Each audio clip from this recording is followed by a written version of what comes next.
Hello दोस्त। आज मैं आपके बीच एक इतिहास का एक ऐसी प्रसिद्ध कहानी लेकर आया हूँ। ये कहानी एक ऐसी वीरांगना की है जो इस कहानी का मुख्य किरदार में है और अपने देश, मिट्टी, स्वाभिमान से बहुत प्रेम करती है। एक निडर निर्भीक व्यक्तित्व का स्वामिनी भी है। आशा करता हूँ इस वीडियो को आप पसंद करेंगे। रानी ये सारंधा की कहानी है। इस वीडियो के अंत तक बने रहेंगे, तभी आपको पूरी जानकारी मिलेगी। इस वीरांगना के पूरे जीवन काल के आन बान और शान की मिसाल पूरे विश्व में नहीं मिलेगी। इस कहानी से ये शिक्षा आपको मिलेगा कि अपनी दृढ़ इच्छा शक्ति के बल पर आप कुछ भी कर सकने में सफल होंगे। तो आइए इस वीडियो को मैं अब शुरू करने जा रहा हूं। दोस्तों, आप वीडियो को लाइक सब्सक्राइब ज़रूर कर देंगे, कमेंट भी ज़रूर करेंगे। तो मैं वीडियो अब शुरू करता हूं। उस समय की बात है, अंधेरी रात के सन्नाटे में एक नदी है, धसान नदी। चट्टानों से टकराती हुई ऐसी सुहावनी मालूम होती थी जैसे घुमुर घुमुर करती हुई चकियां। नदी के दाहिने तट पर एक टीला है। उस पर एक पुराना दुर्ग बना हुआ है जिसको जंगली वृक्षों ने घेर रखा है। टीले के पूर्व की ओर छोटा सा गांव है। यह गढ़ी और गांव दोनों एक बुंदेला सरकार के कीर्ति चिन्ह है। शताब्दियां बीतीत हो गईं। बुंदेलखंड में कितने ही राज्यों का उदय और अस्त हुआ। मुसलमान आए और बुंदेला राजा उठे और गिरे। कोई इलाका ऐसा न था जो इन दुर्वस्थाओं से पीड़ित न हो, मगर इस दुर्ग पर किसी शत्रु की विजय पताका न लहराई और इस गांव में किसी विद्रोह का भी पदार्पण न हुआ। यह उसका सौभाग्य ही था। अनिरुद्ध सिंह एक वीर राजपूत था। वह जमाना ही ऐसा था जब मनुष्य मात्र को अपने बाहुबल और पराक्रम ही का भरोसा था। एक और मुसलमान सेनाएं पैर जमाए खड़ी रहती थीं, तो दूसरी ओर बलवान राजा अपने निर्मल भाइयों का गला घोटने पर तत्पर रहते थे। अनिरुद्ध सिंह के पास सवारों और पियादों का एक छोटा सा मगर सजीव दल था, मजबूत दल था। इससे वह अपने कुल और मर्यादा की रक्षा किया करता था। उसे कभी चैन से बैठना नसीब न होता था। 3 वर्ष पहले उसका विवाह शीतला देवी से हुआ था, मगर अनिरुद्ध बिहार के दिन और विलास की रातें पहाड़ों में काटता था और शीतला उसकी जान की खैर मनाने में। वह कितनी बार पति से अनुरोध कर चुकी थी, कितनी बार उसके पैरों पर गिरकर रोई थी कि तुम मेरी आंखों से दूर न हो, मुझे हरिद्वार ले चलो, मुझे तुम्हारे साथ वनवास अच्छा है। यह विजोग अब नहीं सहा जाता। उसने प्यार से कहा, जिद से कहा, विनय की, मगर अनिरुद्ध बुंदेला राजपूत था। शीतला अपने किसी हथियार से उसे परास्त न कर सकी। अंधेरी रात थी, सारी दुनिया सोई हुई थी, तारे आकाश में जागते थे। शीतला देवी पलंग पर पड़ी करवटें बदल रही थी और उनकी ननद शारंधा, राजकुमारी शारंधा, फर्श पर बैठी मधुर स्वर से गा रही थी, बिनु रघुवीर कटत नहीं रैन। शीतला ने कहा, जी न जलाओ, क्या तुम्हें भी नींद नहीं आती? शारंधा बोलती है, तुम्हें लोरी सुना रही हूं। शीतला बोलती है, मेरी आंखों से नींद तो कब गायब हो गई है। शारंधा बोलती है, किसी को ढूंढने गई होगी। इतने में द्वार खुलती है और एक गठे हुए बदन के रूपवान पुरुष ने भीतर प्रवेश किया। वह अनिरुद्ध सिंह था। उसके कपड़े भींगे हुए थे और बदन पर कोई हथियार न था। शीतला चारपाई से उतरकर जमीन पर बैठ गई। शारंधा ने पूछा, शारंधा अनिरुद्ध सिंह के बहुत ही प्यारी बहन थी। उसने पूछा, भैया यह कपड़े भींगे क्यों हैं? अनिरुद्ध बोलता है, नदी तैर कर आया हूं। शारंधा बोलती है, हथियार क्या हुए आपके? अनिरुद्ध बोलते हैं, छीन गए। शारंधा, और साथ के आदमी आपके? अनिरुद्ध, शब ने वीर गति पाई। शीतला ने दबी जवान से कहा, ईश्वर ने ही कुशल किया। मगर शारंधा के तेवरों पर बल पड़ गया। मुखमंडल गर्व से सतेज हो गया। बोली, भैया तुमने कुल की मर्यादा खो दी, ऐसा कभी न हुआ था। शारंधा भाई पर जान देती थी। उसके मुंह से अधिकार सुनकर अनिरुद्ध लज्जा और खेद से विकल हो गया। वह विरागनी जिसे क्षण भर के लिए अनुराग ने दबा लिया था, फिर ज्वलंत हो गई। वह उल्टे पांव लौटा और यह कहकर बाहर चला गया कि शारंधा, तुमने मुझे सदैव के लिए सचेत कर दिया। यह बात मुझे कभी न भूलेगी। अंधेरी रात थी, आकाश मंडल में तारों का प्रकाश बहुत धुंधला था। अनिरुद्ध किले से बाहर निकला, पल भर में नदी के उस पार जा पहुंचा और फिर अंधकार में लुप्त हो गया। शीतला उसके पीछे पीछे किले की दीवारों तक आई, मगर जब अनिरुद्ध छलांग मारकर बाहर कूद पड़ा तो वह बिरहिनी चट्टान पर बैठकर रोने लगी। इतने में सरंधा भी वहीं पहुंची। शीतला ने नागिन की तरह बल खाकर कहा, मर्यादा तुम्हारी इतनी प्यारी है? सरंधा बोलती, हाँ। शीतला बोलती है, अपना पति होता तो हृदय में छिपा लेती। सरंधा बोलती, ना, छाती में छुरा चुहा देती।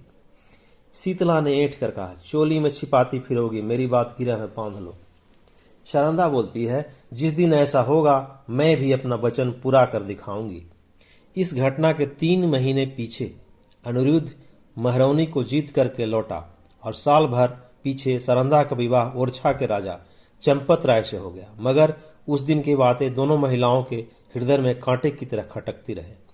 राजा चंपत राय बड़े प्रतिभाशाली पुरुष थे। सारी बुंदेला जाति उनके नाम पर जान देती थी और उनके प्रभुत्व को मानती थी। गद्दी पर बैठते ही इन्होंने मुगल बादशाहों को कर देना बंद कर दिया और वे अपने बाहुबल से राज विस्तार करने लगे। मुसलमानों की सेनाएं बार बार उन पर हमले करती थी, पर हार कर लौट जाती थी। यही समय था कि जब अनिरुद्ध ने सरंधा का चंपत राय से विवाह कर दिया। सरंधा ने मुंह मांगी मुराद पाई। उसकी अभिलाषा कि मेरा पति बुंदेला जाति का कुल तिलक हो पूरी हुई। यद्यपि राजा के रनिवास में 5 रानियां थीं, मगर उन्हें शीघ्र ही मालूम हो गया कि वह देवी जो हृदय में मेरी पूजा करती है सरंधा है। परंतु कुछ ऐसी घटनाएं हुई कि चंपत राय को मुगल बादशाह का आश्रित होना पड़ा। वह अपना राज अपने भाई पहाड़ सिंह को सौंपकर मुगल दरबार में दिल्ली चले गए। यह शहजादा के शासनकाल का अंतिम भाग था। शहजादा दारा शिकोह राजकीय कार्य को संभालते थे।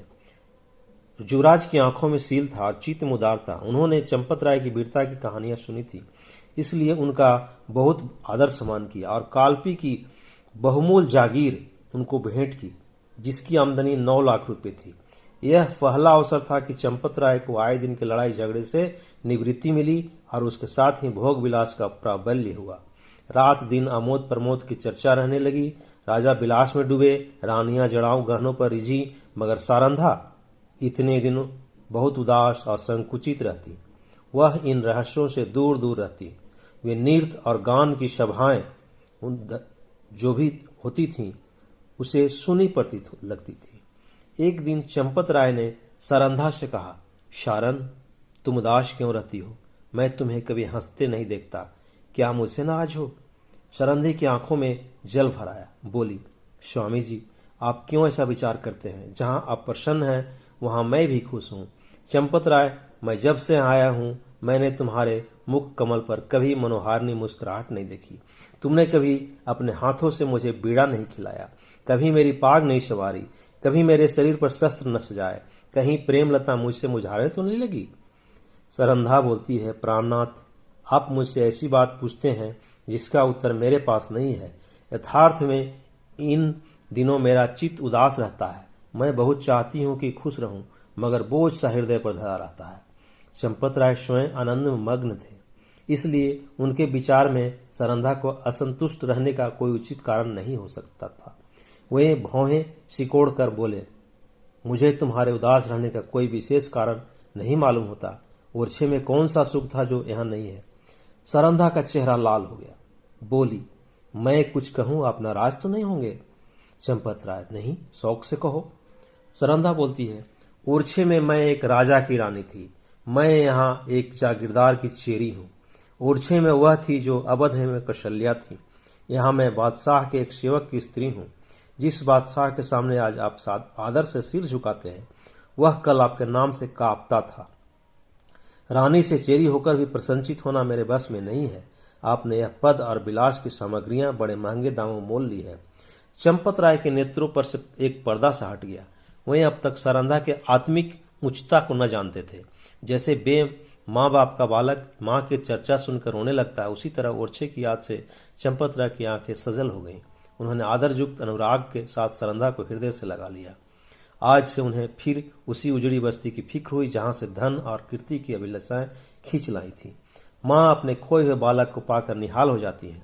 चंपत राय के आने से बुंदेलखंड निहाल हो गया। ओरछे के भाग जागे। 9 बजे बजने लगी और फिर सरंधा के कमल नेत्रों में जातीय अभिमान का आभास दिखाई देने लगा। यहाँ रहते रहते महीनों बीत गए। इस बीच में शाहजहां बीमार पड़ा। पहले से ईर्ष्या की अग्नि दहक रही थी। यह खबर सुनते ही ज्वाला प्रचंड हुई। संग्राम की तैयारियां होने लगी। शहजादे मुराद और मोइनुद्दीन अपने अपने दल सजाकर दक्षिण से वापस लौट चले। वर्षा के दिन थे। उर्वरा भूमि रंग बिरंग के रूप भरकर अपने सौंदर्य को दिखाती थी। मुराद और मोइनुद्दीन उमंगों से भरे हुए कदम बढ़ाते चले आ रहे थे, यहाँ तक कि धौलपुर के निकट चंबल के तट पर आ पहुंचे। परंतु यहाँ उन्होंने बादशाही सेना को अपने शुभागमन के लिए तैयार खड़ा पाया। चूंकि इन भाइयों में विद्रोह हो गया था तो एक दूसरे को देखना नहीं चाहते थे, तो लड़ाई झगड़ा शुरू हो गया था। इस कारण से इंतजार किया जा रहा था कि वो लोग आएंगे तो उन लोग को पकड़ेंगे, कैद करेंगे। शहजादे अब बड़ी चिंता में पड़े। सामने अगम्य नदी लहरें मार रही थी चंबल की, किसी जोगी के त्याग के सदृश। विवश होकर चंपत राय के पास संदेश भेजा कि खुदा के लिए आकर हमारी डूबती नाव को पार लगाइए। राजा ने भवन में जाकर सारंधा से पूछा, इसका क्या उत्तर दूं? सारंधा, आपको मदद करनी होगी। चंपत राय, उनकी मदद करना दारा शिकोह से बैर लेना है। सारंधा, यह सत्य है, परंतु हाथ फैलाने की मर्यादा भी तो निभानी चाहिए। चंपत राय, प्रिय, तुमने सोचकर जवाब नहीं दिया। सारंधा बोलती है, प्राणनाथ, मैं अच्छी तरह जानती हूँ कि यह मार्ग कठिन है और अब हमें अपने योद्धाओं का रक्त पानी के समान बहाना पड़ेगा, परंतु हम अपना रक्त बहाएंगे और चंबल की लहरों को लाल कर देंगे। विश्वास रखिए कि जब तक नदी की धारा बहती रहेगी वह हमारे वीरों की कीर्तिगान करती रहेगी। जब तक बुंदेलों का एक भी नाम लेवा रहेगा, रक्त बूंद उसके माथे पर केसर का तिलक बनकर चमकेंगे। वायुमंडल में मेघराज बादल की सेनाएं उमड़ रही थीं। ओरछे के किले से बुंदेलों की एक काली घटा उठी और बेग के साथ, तेजी के साथ चंबल की तरफ चली। प्रत्येक सिपाही वीर रस से झूम रहा था।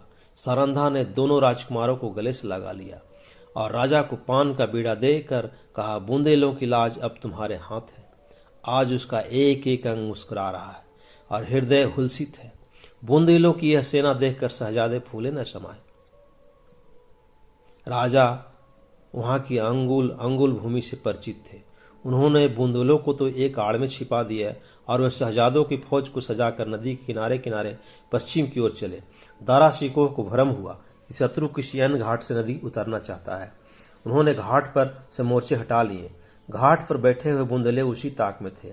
बाहर निकल पड़े और उन्होंने तुरंत ही नदी में घोड़े डाल दिए। चंपत राय ने शहजादा दारा शिकोह को बुलावा देकर अपनी फौज घुमा दी और वह बुंदेलों के पीछे चलता हुआ उसे उस पार उतार लाया। इस कठिन चाल में 7 घंटों का विलंब हुआ, परंतु जाकर देखा तो 700 बुंदेलों की लाशें तड़प रही थी। राजा को देखते ही बुंदेलों की हिम्मत बंध गई। शहजादों की सेना ने भी अल्लाह अकबर की ध्वनि के साथ धावा किया। बादशाही सेना में हलचल पड़ गई। उनकी पंक्तियां छिन्न भिन्न हो गई। हाथों हाथ लड़ाई होने लगी, यहां तक कि शाम हो गई। रणभूमि रुधिर से लाल हो गई और आकाश में अंधेरा हो गया। घमासान की मार हो रही थी। बादशाही सेना शहजादों को दबाए आती थी। अकस्मात पश्चिम से फिर बुंदेलों की एक लहर उठी और इस बेग से बादशाही सेना की पुष्ट पर टकराई कि उसके कदम उखड़ गए। जीता हुआ मैदान हाथ से निकल गया। लोगों को कौतूहल था कि यह दैवी की सहायता कहां से आई। सरल स्वभाव को लोगों की धारणा थी कि अब फतह के फरिश्ते हैं, शहजादों की मदद के लिए आए हैं। परंतु जब राजा चंपत राय निकट गए तो सारंधा ने घोड़े से उतरकर उनके पैरों पर सिर झुका दिया। राजा को असीम आनंद हुआ। यह सारंधा थी। समर भूमि का यह दृश्य इस समय अत्यंत दुखमय था। थोड़ी देर पहले जहां सजे हुए वीरों के दल थे वहां बेजान लाशें तड़प रही थी। मनुष्य ने अपने स्वार्थ के लिए अनादिकाल से भाइयों की हत्या की है। अब विजयी सेना लूट पर टूट पड़ी। पहले मर्द मर्दों से लड़ते थे, वह वीरता और पराक्रम का चित्र था।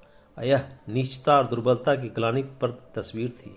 उस समय मनुष्य पशु बना हुआ था, अब वह पशु से ही बढ़ गया था।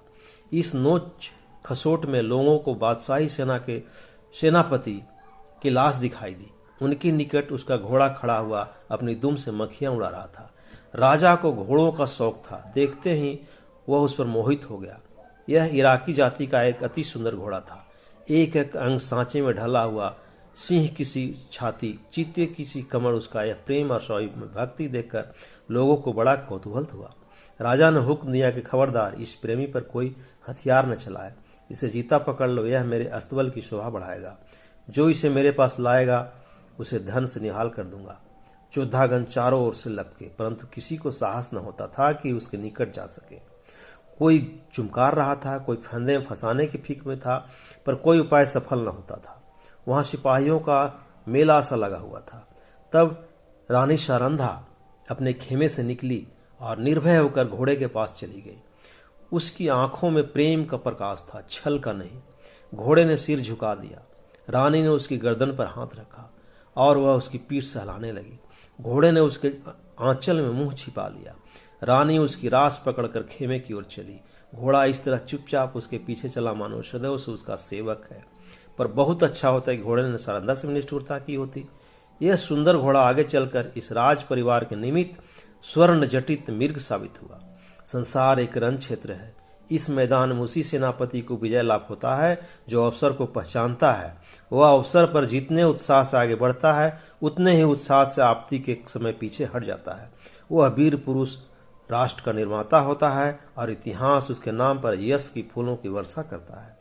पर इस मैदान में कभी कभी सिपाही भी जाते हैं जो अवसर पर कदम बढ़ाना जानते हैं, लेकिन संकट में पीछे हटाना नहीं जानते। यह रणवीर पुरुष विजय को नीति की भेंट कर देते हैं। वे अपनी सेना का नाम मिटा देंगे, किंतु जहां एक बार पहुंच गए हैं वहां से कदम पीछे न हटाएंगे। उनमें कोई बिरला ही संसार क्षेत्र में विजय प्राप्त करता है, किंतु प्रायः उसकी हार विजय से भी अधिक गौरवात्मक होती है।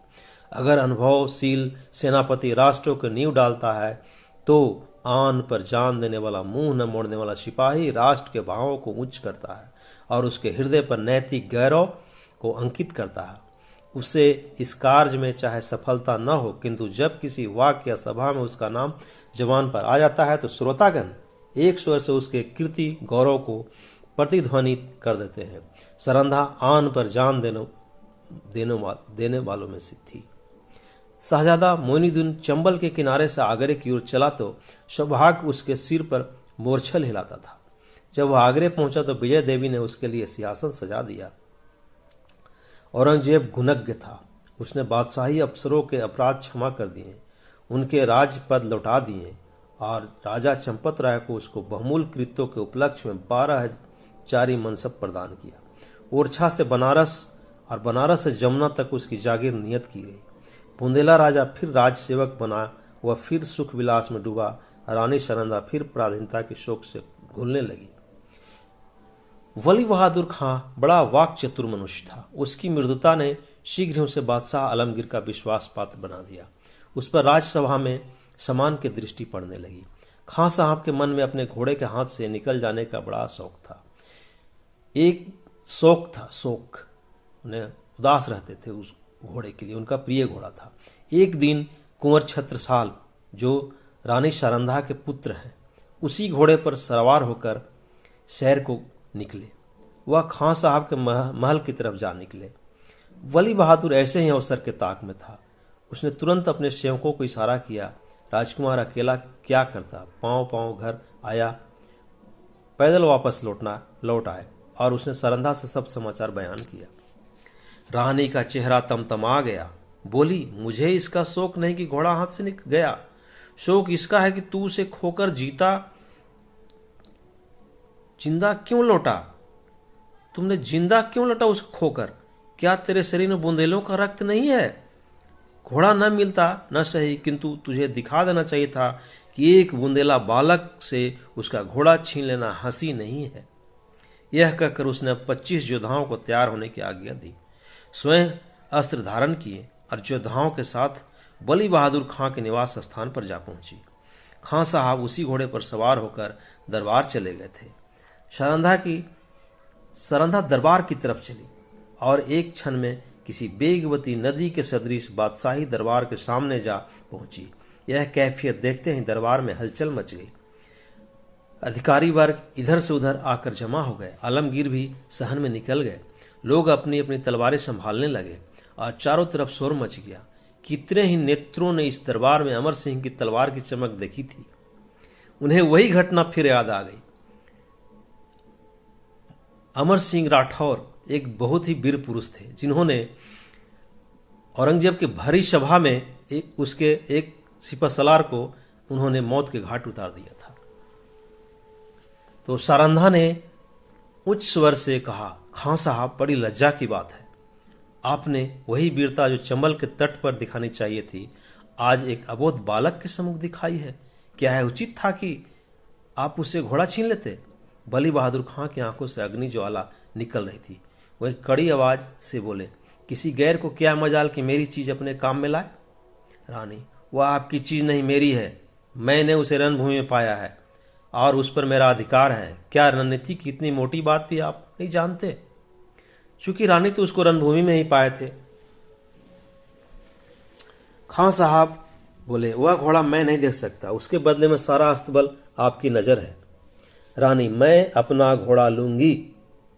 खां साहब बोलते हैं, मैं उसके बराबर जवाहरात दे सकता हूं, परंतु घोड़ा नहीं दे सकता। रानी बोलती हैं, तो फिर इसका निश्चय तलवार से होगा।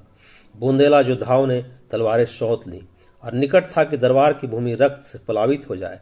बादशाह आलमगीर ने बीच में आकर कहा, रानी साहिबा, आप सिपाहियों को रोके, घोड़ा आपको मिल जाएगा, परंतु इसका मूल्य बहुत देना पड़ेगा। रानी, मैं उसके लिए अपना सर्वस्व खोने को तैयार हूं। बादशाह बोलते हैं, जागीर और मनसब भी? रानी, जागीर और मनसब कोई चीज नहीं है।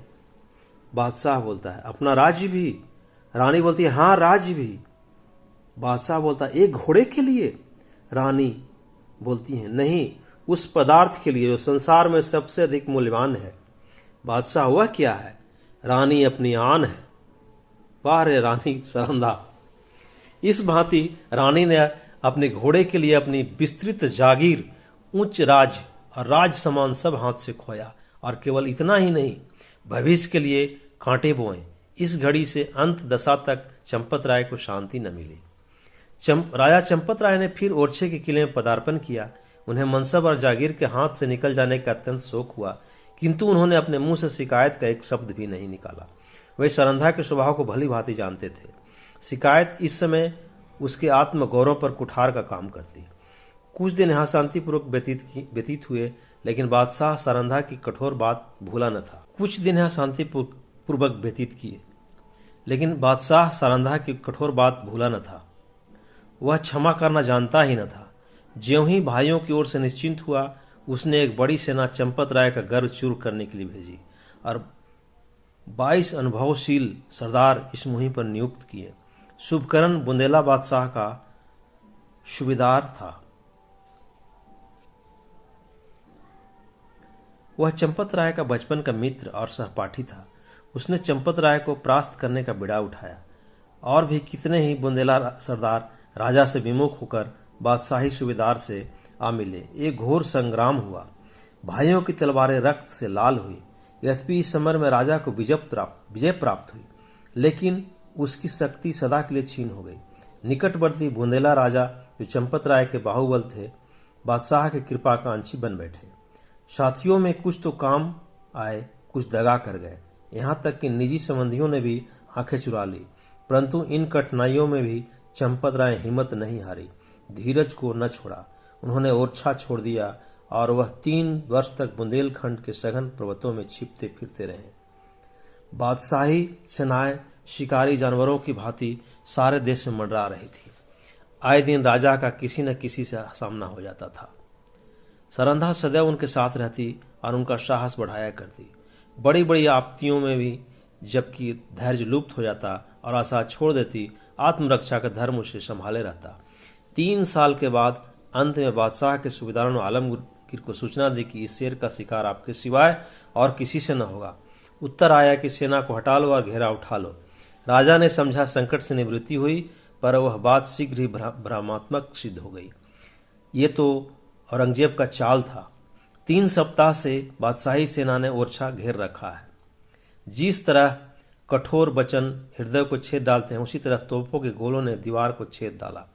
किले में 20,000 आदमी घिरे हुए हैं, लेकिन उनमें आधे से अधिक स्त्रियां और उनसे कुछ ही कम बालक हैं। मर्दों की संख्या दिनों दिन न्यून कम होते जाती है। आने जाने के मार्ग चारों तरफ से बंद है, हवा का भी गुजर नहीं है। रसद का सामान बहुत कम रह गया है। स्त्रियां, पुरुषों और बालकों को जीवित रखने के लिए आप उपवास करती हैं। लोग बहुत हताश हो जाते हैं। औरतें सूर्य नारायण की ओर हाथ उठा उठाकर शत्रु को कोसती हैं। बालक वृंद मारे क्रोध की दीवार की आड़ से उन पर पत्थर फेंकते हैं, जो मुश्किल से दीवार के उस पार जा पाते हैं। राजा चंपत राय स्वयं ज्वर से पीड़ित हैं। उन्होंने कई दिन से चारपाई नहीं छोड़ी। उन्हें देखकर लोगों को कुछ ढांढस होता था, लेकिन उनकी बीमारी से सारे किले में निराशा छाया हुआ था। राजा ने सारधा से कहा, आज शत्रु जरूर किले में घुस आएंगे। सारंधा, ईश्वर न करे कि इन आंखों से वह दिन देखना पड़े। राजा, मुझे बड़ी चिंता इन अनाथ स्त्रियों और बालकों की है। गेहूं के साथ यह घुन भी पिस जाएंगे। सारंधा बोलती है, हम लोग यहां से निकल जाएं तो कैसा रहेगा। राजा, इन अनाथों को छोड़कर मैं कैसे जाऊंगा। सारंधा बोलती है, इस समय इन्हें छोड़ देने में ही कुशल है। हम न होंगे तो शत्रु इन पर कुछ दया ही करेंगे। राजा, नहीं, यह लोग मुझसे न छोड़े जाएंगे। मर्दों ने अपनी जान हमारी सेवा में अर्पण कर दी है। उनकी स्त्रियां और बच्चों को मैं कदापि नहीं छोड़ सकता। सारंधा बोलती है, लेकिन यहाँ रहकर हम उनकी कुछ मदद भी तो नहीं कर सकते। राजा, उनके साथ प्राण तो दे सकते हैं। मैं उनकी रक्षा में अपनी जान लड़ा दूंगा। उनके लिए बादशाही सेना खुशामद करूंगा, कारावास की कठिनाइयां सहूंगा, किंतु संकट में उन्हें छोड़ नहीं सकता। सारंधा ने लज्जित होकर सिर झुका लिया और सोचने लगी, निसंदेह प्रिय साथियों को आग की आंच में छोड़कर अपनी जान बचाना घोर निश्चिता है। मैं ऐसी स्वार्थांध क्यों हो गई हूं। लेकिन एकाएक विचार उत्पन्न हुआ। बोली, यदि आपको विश्वास हो जाए कि इन आदमियों के साथ कोई अन्याय नहीं किया जाएगा, तब तो आपको चलने में कोई बाधा न होगी। राजा सोचकर बोलते हैं, कौन विश्वास दिलाएगा। सारंधा बोलती है, बादशाह के सेनापति का प्रतिज्ञा पत्र। राजा बोलते हैं, हाँ, तब मैं सानंद चलूंगा। सारंधा विचार सागर में डूबी। बादशाह के सेनापति से क्यों कर यह प्रतिज्ञा कराऊं। कौन यह प्रस्ताव लेकर वहां जाएगा और निर्दयी ऐसी प्रतिज्ञा करने ही क्यों लगे। उन्हें तो अपनी विजय की पूरी आशा है। मेरे यहाँ ऐसे नीति कुशल वाक्पटु चतुर कौन है जो इस दुस्तर कार्य को सिद्ध करे। छत्रसाल चाहे तो कर सकता है, उसमें ये सब गुण मौजूद हैं। इस तरह मन में निश्चय करके रानी ने छत्रसाल को बुलाया। छत्रसाल उनका पुत्र है, बहुत ही प्यारा पुत्र है। यह उसके चारों पुत्रों में बुद्धिमान और साहसी था। रानी उससे सबसे अधिक प्यार करती थी। जब छत्रसाल ने आकर रानी को प्रणाम किया तो उनके कमल नेत्र सजल हो गए और हृदय से दीर्घ निश्वास निकल गया। छत्रसाल बोलते हैं, माता, मेरे लिए क्या आज्ञा है। रानी बोलती हैं, आज लड़ाई का क्या ढंग है। छत्रसाल, हमारे 50 योद्धा अब तक काम आ चुके हैं। रानी बोलती हैं, बुंदेलों की लाज अब ईश्वर के हाथ है। छत्रसाल, आज हम रात को छापा करेंगे। रानी ने संक्षेप में अपना प्रस्ताव छत्रसाल के सामने उपस्थित किया और कहा, यह काम किसे सौंपा जाए। छत्रसाल बोलते हैं, यह काम मुझे दिया जाए। तुम इसे पूरा कर दिखाओगे। हाँ, मुझे पूर्ण विश्वास है। छत्रसाल बोल रहे हैं, अच्छा जाओ, परमात्मा तुम्हारा मनोरथ पूरा करे।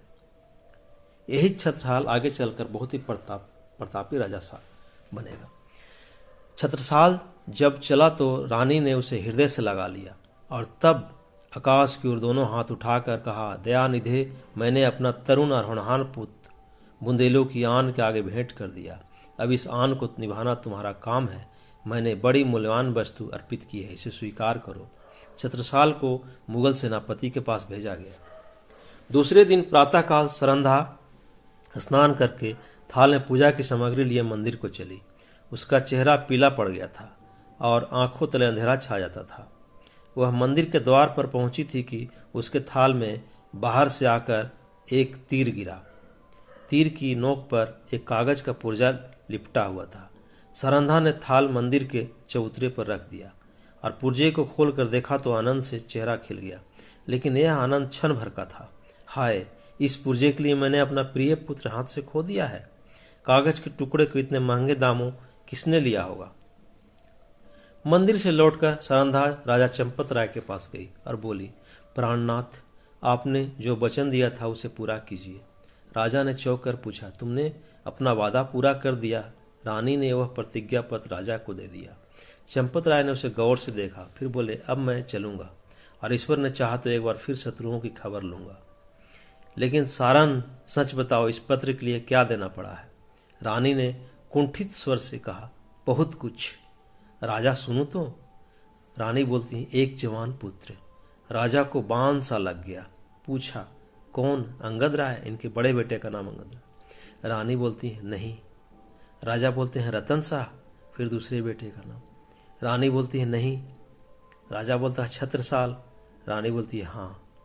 जैसे कोई पक्षी गोली खाकर पैरों को फड़फड़ाता है और तब बेदम होकर गिर पड़ता है, उसी भांति चंपत राय पलंग से उछले और फिर अचेत होकर गिर पड़े। छत्रसाल उनका परम प्रिय पुत्र था। उसके भविष्य की सारी कामनाएं उसी पर अवलंबित थी। जब चेत हुआ तब बोले, सारन, तुमने बहुत बुरा किया। अंधेरी रात थी।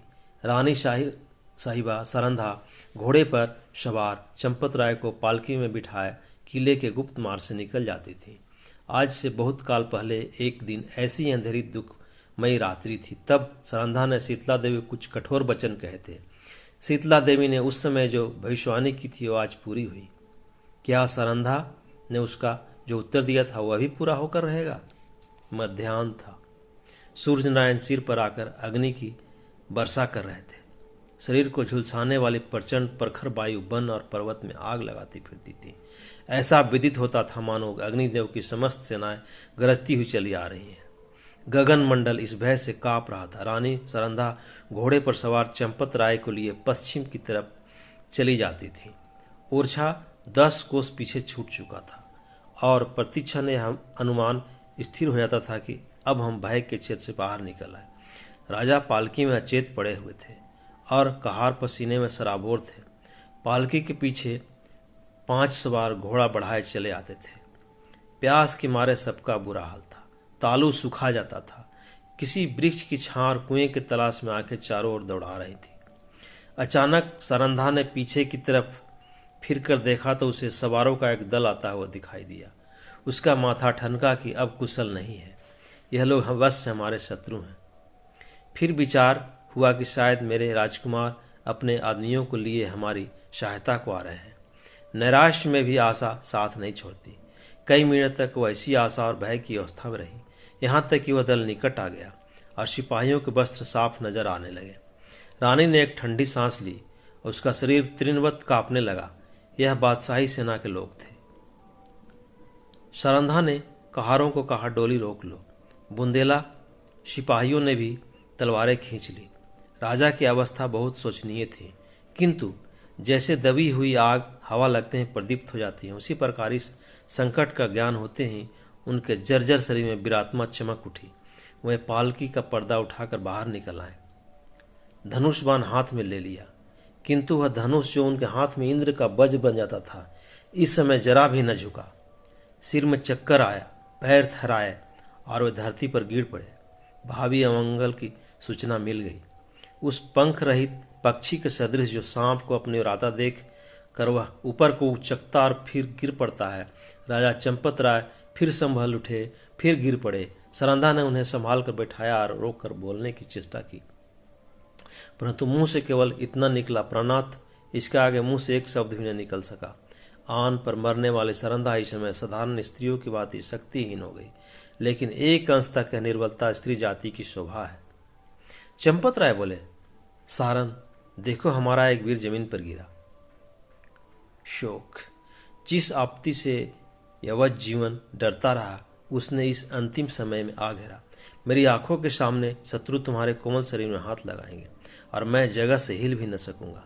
हाय मृत्यु, तू कब आएगी? यह कहते कहते उन्हें एक विचार आया। तलवार की तरफ हाथ बढ़ाया, मगर हाथों में दम न था। तब सरंधा से बोले, प्रिय, तुमने कितने ही अवसरों पर मेरी आन निभाई है। इतना सुनते ही सरंधा के मुरझाए हुए मुख पर लाली दौड़ गई। आंसू सूख गए।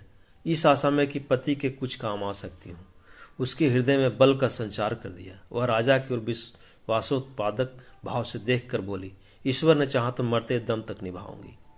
रानी ने समझा राजा मुझे प्राण देने का संकेत कर रहे हैं। चंपत राय, तुमने मेरी बात कभी नहीं टाली। सरंधा बोलती है, मरते दम तक न टालूंगी। राजा, यह मेरी अंतिम याचना है, इसे अस्वीकार न करना। सरंधा ने तलवार को निकालकर अपने वक्ष स्थल पर रख लिया और कहा, यह आपकी आज्ञा नहीं है, मेरी हार्दिक अभिलाषा है कि मरो तो यह मस्तक आपके पद कमलों पर हो। चंपत राय बोलते हैं, तुमने मेरा मतलब नहीं समझा। क्या तुम मुझे इसलिए शत्रुओं के हाथ में छोड़ जाओ कि मैं बेड़ियां पहने हुए दिल्ली की गलियों में निंदा का पात्र बनूं? रानी ने जिज्ञासा की दृष्टि से राजा को देखा। वह उनका मतलब न समझी। राजा, मैं तुमसे एक वरदान मांगता हूं। रानी बोलती हैं, सहर्ष मांगिए। राजा बोलते हैं, यह मेरी अंतिम प्रार्थना है, जो कुछ कहूंगा करोगी।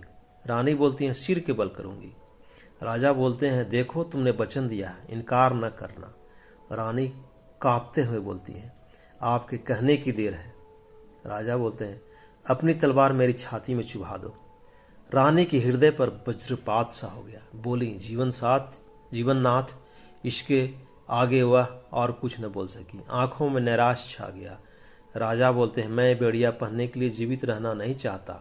रानी, मुझसे यह कैसे होगा? पांचवा और अंतिम सिपाही धरती पर गिरा। राजा ने झुंझलाकर कहा, इसी जीवन पर आन निभाने का गर्व था।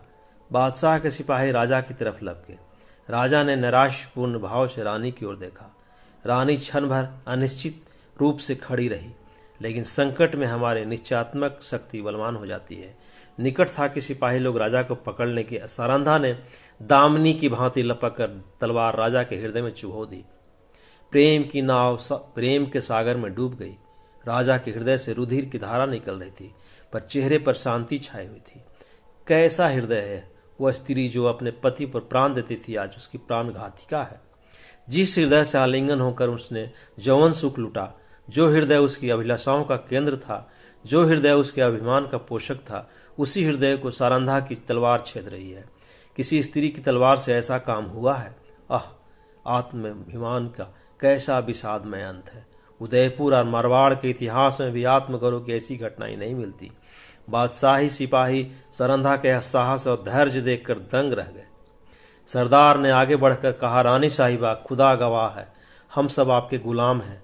आपका जो हुक्म हो उसे बस कहें, हम बजा लाएंगे। सरंधा ने कहा, अगर हमारे पुत्रों में से कोई जीवित हो तो ये दोनों लाशें उसे सौंप देना।